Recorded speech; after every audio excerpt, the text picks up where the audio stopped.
Chapter 18. John sees another angelos come from the Orion skies, announcing the fall of the great city Babylon, because of how she seduced the whole world to follow her fornicating ways. And after that I, John, son of Zebedee and Salome, saw another Anunnaki Elohim descending down from the Orion skies, and he had great authority, and the planet Earth was lit up by his brilliance because he brought the true light to the planet Earth. And he cried in with a great voice saying, Babylon the big is fallen. The time has now come for the demise of Babylon, the fourth empire of the evil reptilian, to come to an end like all others, and America has become the dwelling place of demons, a home for the physical malevolent beings and the prison of every unclean, unholy demon and hated bird, taking the symbol of the eagle for the nature of a vulture because it is powerful and it kills. The eagle was not always the symbol of the seal of the United States of America. The original bird was the phoenix bird, which was used because it represented the new Roman Empire rising out of an old Roman Empire. Because all nations have drank of the intoxicant of her punishment of her fornication, partaking in the delicacies of the harlot living deliciously will taste the punishments of hell's fires, and the rulers of the planet Earth, who are the real red and black Arabs who fornicated with her, and the businessmen of the planet Earth have all become very rich by way of her luxuries. And I, John, son of Zebedee and Salome, heard another voice from the Orion skies saying, Leave her, O my kindred, the family of Adam, Nubians, so that you don't become a binder of partners with her in her sins. Come out of Babylon so you won't believe the evil reptilians' teachings, that Jesus, the Son, God, the Father, and Gabriel, the Holy Ghost, or in Egypt, Osiris, Isis, Horus, or in Babylonia, Anu, and Lil, and Enki, or Greece, Zeus, Athena and Apollo, or Zoroastrianism, Anu, Anahita, Mithra, or to the Buddhists, Buddha, Bahisat, and Gautama are one and the same. Don't become a polytheist, a person who believes in more than one God, by believing in three gods called the Trinity. People became polytheistic through ignorance. For such a grief, there is a grievous chastisement and no forgiveness. So that you all will not get her plagues, which consist of the many mentioned throughout the book of Revelation. There are two sets of plagues. The first set are all announced by the blow of the trumpet. Reward her the like she rewarded you. The harlot will suffer the same treatment she inflicted upon the innocent and righteous souls, and give her twice as much the likes of her own works in a glass which is mixed with a mixture of her own sins. This is the same cup of fornication and abominations the harlot is described as holding in her hand in Revelation 17:4. New Babylon, America, is going to be taken care of the way she has taken care of the Nubian for all these years. The pain, suffering, and heartache she has inflicted will return upon her. The time has come for Babylon to reap what she has sown, but she will receive it double-fold. Right now, she is pouring the cup of destruction from which she will drink. In her endeavor to destroy the Nubian race, her plan has backfired on her. She tried to kill us off with drugs, but didn't think that her own kids would be dying from overdoses also. She is losing her kids to evil worship and rock music, with the latest being the black, Nubian, man's heavy metal hip-hop. Everything that they created to harm Nubians has turned around and began to attack them. She destroyed the ozone layer, poisoned the air and water, and has generally broken down the ecological makeup of the planet Earth, causing her people to be affected adversely by the sun. Amorites are literally dropping dead from overexposure to the sun rays. Thus by her hands she is causing her very own downfall. As she glorified herself with songs such as America the Beautiful, the Star-Spangled Banner, My Country 'Tis of Thee, and her Pledge of Allegiance, and lived luxuriously in comfort, as that, give her suffering and weeping. As much as the harlot glorifies herself living good in the lap of luxury, she is to receive that much suffering and torment, because she says in her heart, as she truly believe it, surely I sit a queen, which derived from the Old English word queen, which means a woman prostitute. And I am not a widow, revealing the fact that she did not inherit her wealth and status from a dead man, but that she is simply a product of all the previous empires of the evil reptilian, and I am not going to experience any sadness. She truly believes she will never fall. The United States thinks itself to be invincible, but Theos will pass judgment on her and she will be destroyed. That harlot is symbolic of the Statue of Liberty, the Queen of England, Golda Meir, the Prime Minister of Israel. She petitioned to give the so-called Jews a separate state in Israel, which was broken in 1996 AD by the Jews giving the Palestinians, not a part of Israelite or Jewish land but Bethlehem, a Christian land, which resulted in an uprising of Ethiopians all over Israel, the true Israelites, which will continue in and on until an attempt on the part of these true Israelites to take back the Holy Land. The seat of the Queen was in jeopardy in 1996 AD by the disgrace to the royal family by harlots. And the seat of the false Israelites in Israel was in threat in 1996 AD by the Ethiopian uprising. These are prophecies being fulfilled when it says the Queen will be pulled down by her own people. These women represent the harlot because as leaders of their countries they succeeded in making the nations of the world partake in her fornications, enjoying her luxuries and assisting her to condemn others to a life of poverty and starvation. There are also other harlots such as Elizabeth Taylor and Marilyn Monroe, who represents the two harlots who founded the Thule Society, which were Zigram and Maria Ostish. They tried to represent them with Cher and Madonna, but it didn't work. So they resurrected Marilyn Monroe and they gave Elizabeth Taylor a second life. She was on the verge of death and now she looks 20 years younger. Her health is not as bad anymore. They couldn't physically resurrect Marilyn Monroe because she was already dead. So what they did was put out her face all over posters, and on stamps, and they even have a computer software program for her. That is how they resurrect their dead. Princess Diana, Di, was the new harlot. She is the one who was to bring the harlot to the throne. In Revelation 17:4 it says that the harlot was arrayed in gold and precious pearl and stones, and if you go back and check out Princess Di's wedding, she had the most elaborate wedding.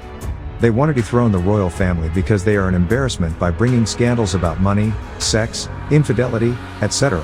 They are bringing all kinds of attention to them. This is the prophecy of the harlot bringing down the world. That's why they call her Princess Di, meaning death. Just for that her plagues will come in one day. The plagues will come all at once, the way the world is today with it all diseases, famines, pestilences, earthquakes and wars. There will come death from many different circumstances. People will start to feel the serious side effects of the wraths of Theos in the form of the many natural and unnatural disasters which will plague the earth. Death by war, death by disease, death by forces of nature as never seen before, and weeping and starvation.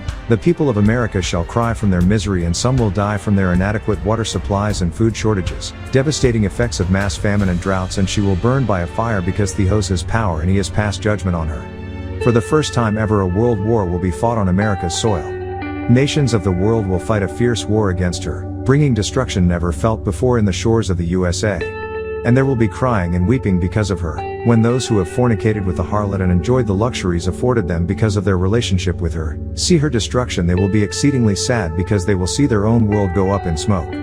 The rulers of the planet Earth who fornicated with her and enjoyed the comforts of life, when they see the smoke of the fire of her burning, they thought that America was indestructible and will be severely disappointed. And standing from far distances because they are in terror of her torment, they will not come to her aid for fear that her punishment will befall them. That's exactly what happens quite frequently with America internationally, saying, "Plague, plague is the great city Babylon, the city which had so much power. Just because of 1 hour has come your judgment. The end of New Babylon has finally come." In half an hour from 1970 AD it has been on a course to eternal damnation to occur in the year 2000 AD. And the businessmen of the planet Earth will cry and weep because of her. They will see their individual empires of wealth crumble right along with America. They will react in the same manner the merchants of Tyre did when that great city fell, Ezekiel 27:27-36, because of all their merchandise, no one will buy from them anymore. They will no longer have a great demand for their merchandise. When Babylon, America, goes up in smoke, the businessmen, merchants, will lose their most lucrative customer. The United States is one of the biggest importers of the world. By virtue of this, the economic destruction and the reaction of those who will witness it in horror. Just as Tyre fell, so will Babylon.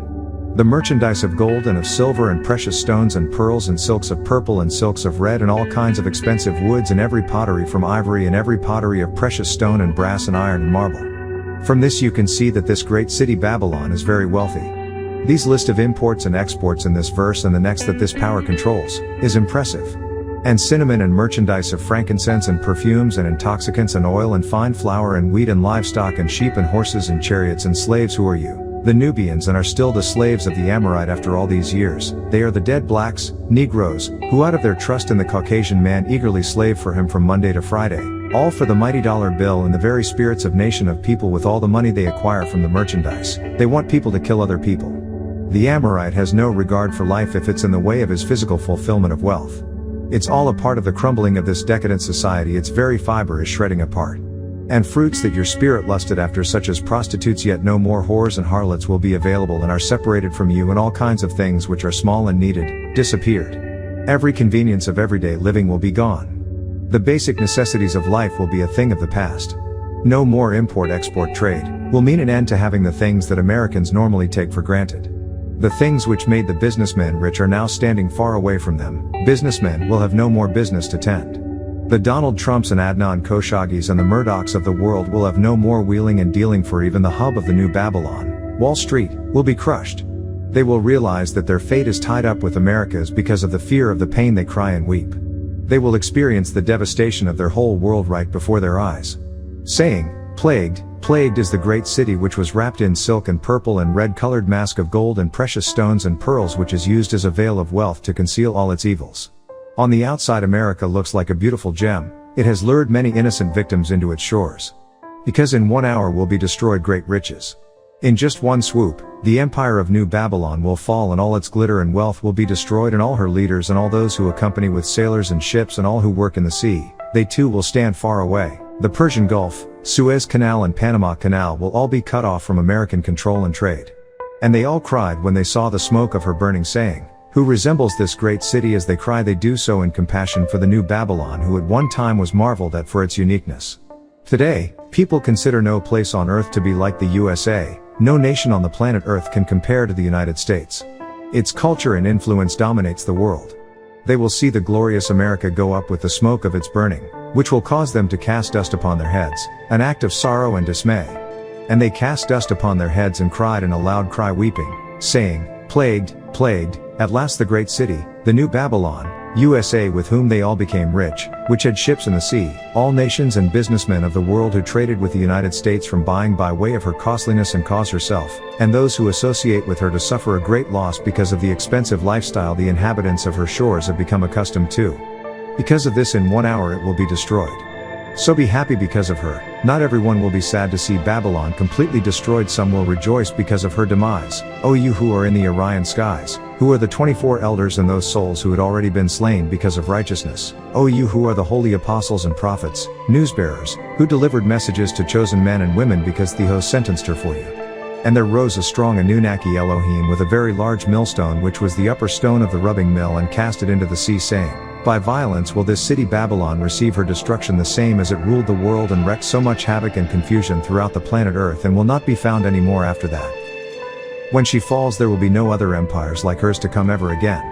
And there won't be heard in you, the United States of America, the New Babylon, from now on, any sounds of the plagues will be over. You won't hear the sounds of the people wailing and bemoaning their state, nor the sounds of the harpers, nor any musicians, nor any flutes, nor any trumpeters. The sound of music will be gone. There won't be any parties or concerts to go to.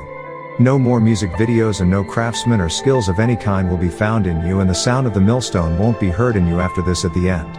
And the light of the lamp of the lighthouse will cease to shine out their guiding beam upon the seas. They will not shine any more in you, the United States, after that, and the voice of the bridegroom and the bride. No more family life as the people of Babylon know it today. It will cease to exist. It will not be heard in you after that, and your businessmen, politicians, superstars, preachers, priests, pastors, witches and warlocks, who were the heads of the planet Earth by way of their sorceries. They have deceived all nations. They have tricked the whole world into worshipping Zu-An, the evil reptilian, sometimes called the devil, Satan, Diablos, Ha-Satan, and a host of other names, and no one knows that they are devil worshippers. And in her, Babylon, the United States of America, can be found the blood of the prophets who were persecuted for doing the work of the Most High and the holy ones, the 144,000 who will be raised from all parts of the earth, and all of the righteous who have existed on the planet Earth. Because they have kept themselves pure, they will be worthy to be taken up. They will become the sons and daughters of Theos. And all who were killed in the planet Earth, all the righteous who would be killed after John, son of Zebedee and Salome, time until the end.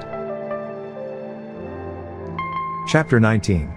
John witnesses the inhabitants of the Orion skies rejoicing, for Eli, Theos, has now avenged the blood of the holy ones.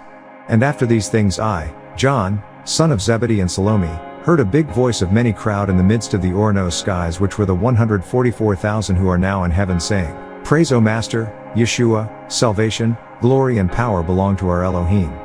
For true and righteous are his judgments, for he have judged the big pornography women whom did corrupt the planet Earth with her pornography. The whole world has been seduced by this harlot and the lifestyle and ways of America and its inhabitants. Because of her whorish ways she will be inflicted with many diseases, and have avenged the blood of his servants who were slain for their belief in the Most High for righteousness' sake out of her hand. And Babylon will suffer destruction by way of her own self. Then they, the 144,000, said a second time, O Elo and his Elohim and all of his, and the harlot who is the great city called the New Babylon, America. Her smoke rose up, burning the city down to cinders, being totally annihilated by fire forever and evermore. and the 24 elders, and the 4 living creatures who are the spirits of the 4 world empires and their principal rulers that have prevailed upon the earth from the beginning of time, all fell down and prostrated to El Elo, and he, who is sitting on the seat saying, O El Elo and all his Elohim, Aman, this can be trusted and you can put your faith in this. And the voice of the Anunnaki Elohim Malachi Zodok came from the seat saying, Glory is for our Creator, O all you servants, and all you 144,000 that fear him both young and old. And I, John, son of Zebedee and Salome, heard it as if it were the voice of many crowd, and as the voice of many waters because of its force and magnitude of the gathering of voices, and as the voice of strong thundering, saying, Praise be to El Elo for the Master, El Shaddai the Almighty, Metatron, rules. So let us be happy and rejoice and glorify him, and these will be exceedingly happy.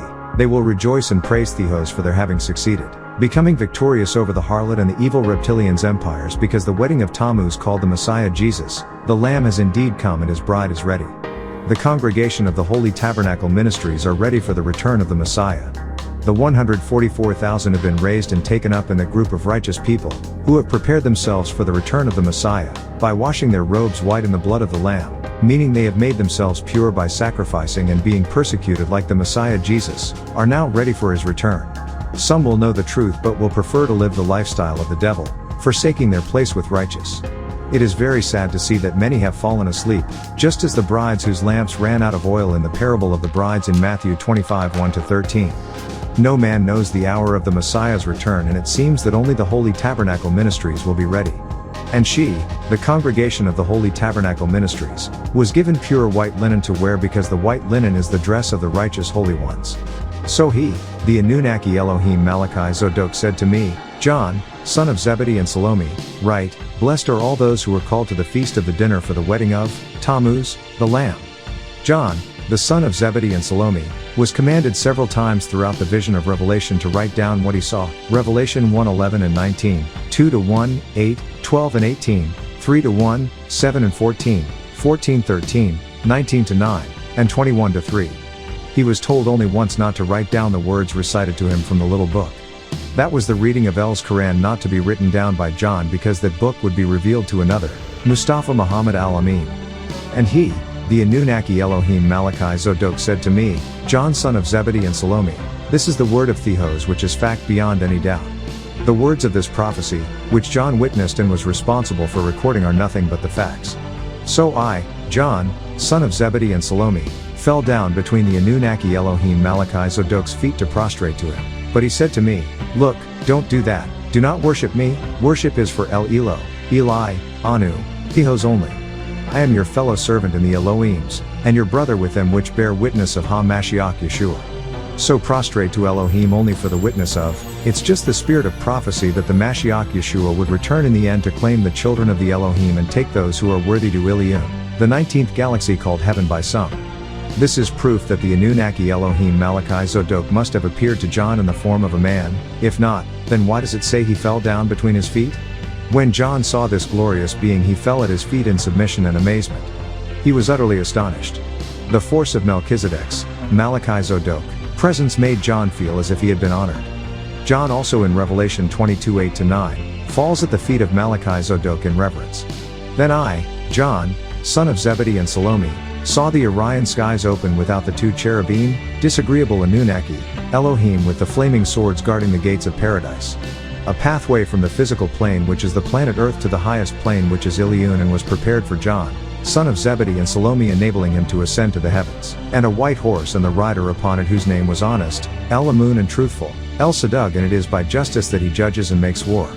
The Messiah will stop the evil reptilian, but he will do it by the truth, not by the sword.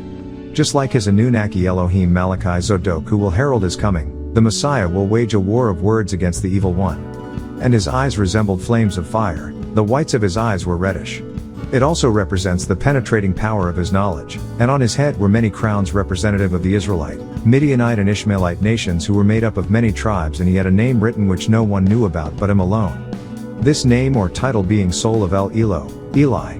And he was thrown about with outer garment sprinkled in blood, representing the suffering and persecution the Messiah Jesus endured, and his name is called the Word of Theos. The word of Theos can be explained as Kun Faya Kun in the Ashuric Syriac, Arabic, which means exist and into existence it will come. Some Arab scholars say that the expression kun fayakun means be and it was, that it means Allah merely says to a thing be, and it instantly comes into existence, like magic. They describe it as if it is done in an instance. Yet in chapter 19 of the Quran, Surah Al-Maryam, it describes the mother of the Messiah Jesus having the pains of labor, Quran 19:23-24, original order, Quran 44:23-24. In other words, 9 months took place and then she finally had labor pains of birth. If the Orthodox Sunni Muslims' implication of kun fayakun means exist in an instance, then why was she pregnant for 9 months? The Messiah Jesus could have as well been made without having to start from his mother's womb. He could have been made full grown. So kun fayakun doesn't mean snap and it is done. The idea of the virgin, immaculate, birth that the Muslims believe in, is a Christian concept. Nothing is taught in the Al's Holy Quran about it. The Christians would only mention it, they would never explain or teach it. The fact of the matter is that it was the Anunnaki Elohim Gabriel who was sent down in the form of a well-made man to perform a physical act. The Holy Soul who was the Anunnaki Elohim Gabriel came from Theos by his word, that word being kun fayakun, therefore, impregnating Mary by way of Theos' soul-giving conception to the Messiah Jesus. Theos, Allah, created man and all living creatures by the spark, kun fayakun. This spark causes life to be and elements to come together. The physical manifestation of the word of Theos occurs through the Elohim. That's what John 1:1-3 is talking about when it says, "In the beginning was the Word and the Word was with God and the Word was God. The same was in the beginning with God. All things were made by him, and within him was not anything made that was made." The word that existed in the beginning was the expression La ilaha illa Allah. Nothing would exist if Allah didn't create, and its representation was the Allahumma or Elohim. It does not represent the Trinity as Christians know it, and it does not represent the Messiah Jesus. Christians say that since the Messiah Jesus was called the Word of Allah and John 1:1 says the Word existed in the beginning, it must mean that he is the Creator, John 8:58. Other statements like these have led Christians to believe this claim to be true, however they are wrong again. First of all, the Messiah Jesus only existed in the beginning when all the Anunnaki Elohim were brought into existence, then therefore he too existed before the creation of the world. When he said he existed before Abraham, he meant he was an Anunnaki Elohim. He came to tell all men they were once Anunnaki Elohim and to show them the way to regain their godly nature. Secondly, the Messiah Jesus became the physical presentation of Theos' word, the Word incarnate, when during his baptismal in the Jordan River, Mark 1:9, the Holy Soul, the Holy Ghost, descended upon him.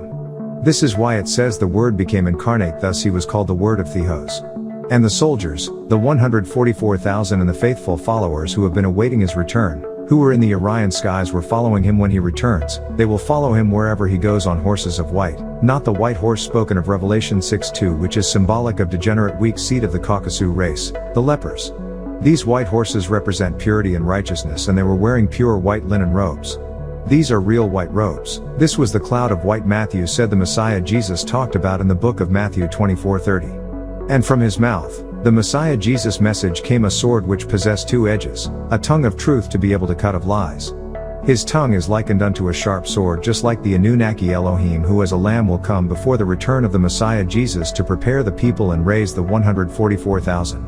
The 2-edged sword symbolizes the knowledge of Arabic and English, enabling him to decipher the scriptures of Theos, so that he will be able to explain them to the uneducated people, to hit all nations and to govern over them with a rod of iron, representative of how the Messiah will be a warrior of truth. And he trampled the winepress where the souls will be squeezed from man's body, of the intoxicant of the punishment of the wrath of Theos, the controller of all.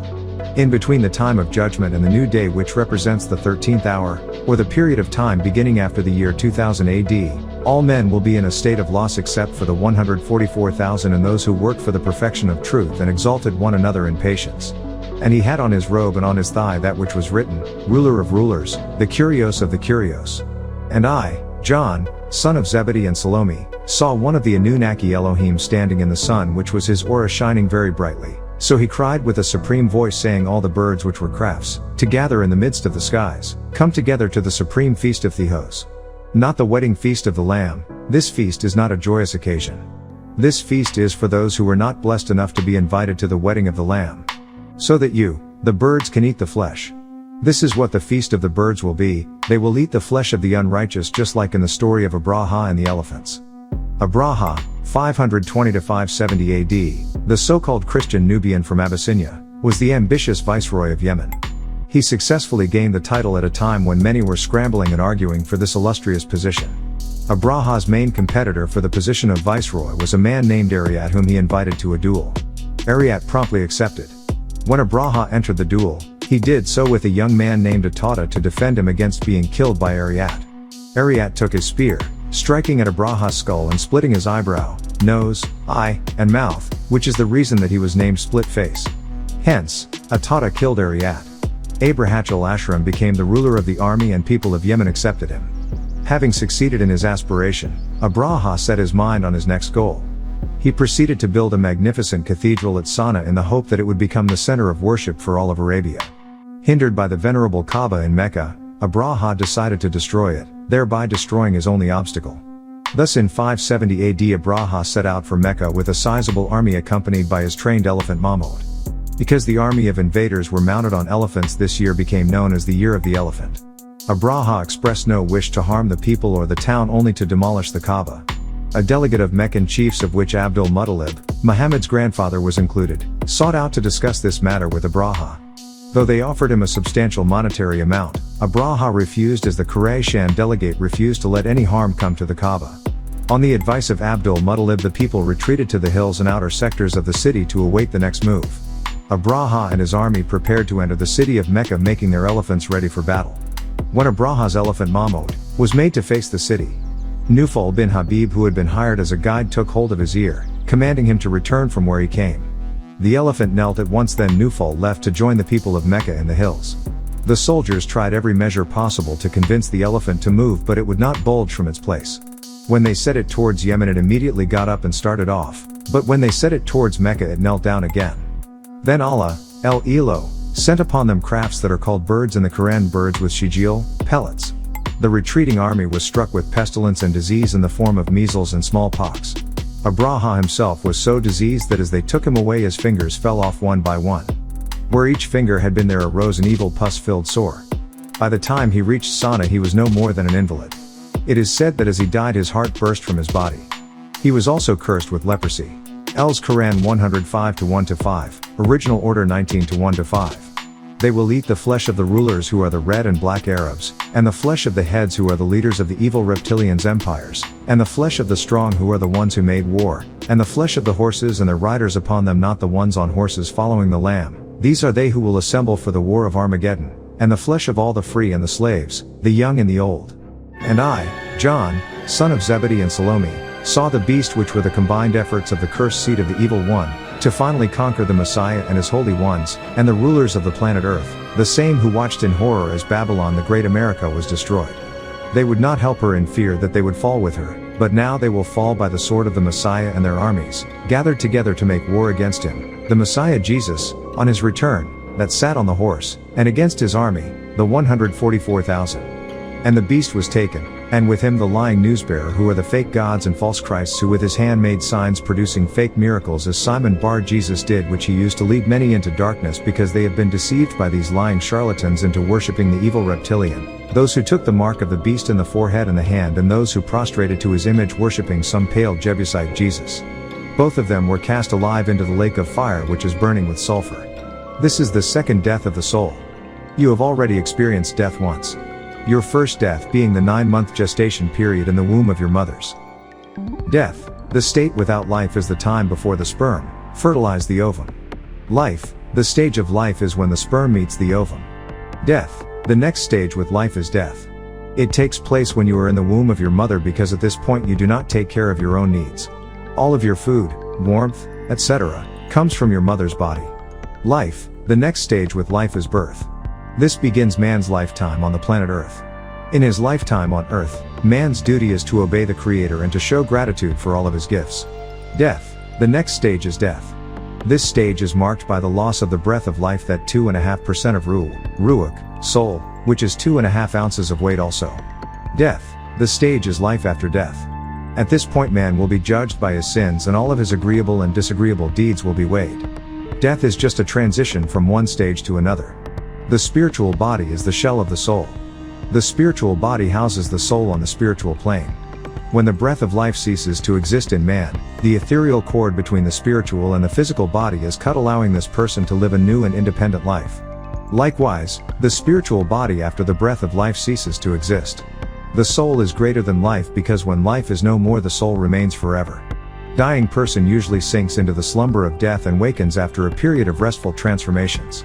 In some cases, the spiritual body will be visible to those close to the deceased. This spirit, together with 2.5 soul, the breath of life, is the last thing to leave the physical body.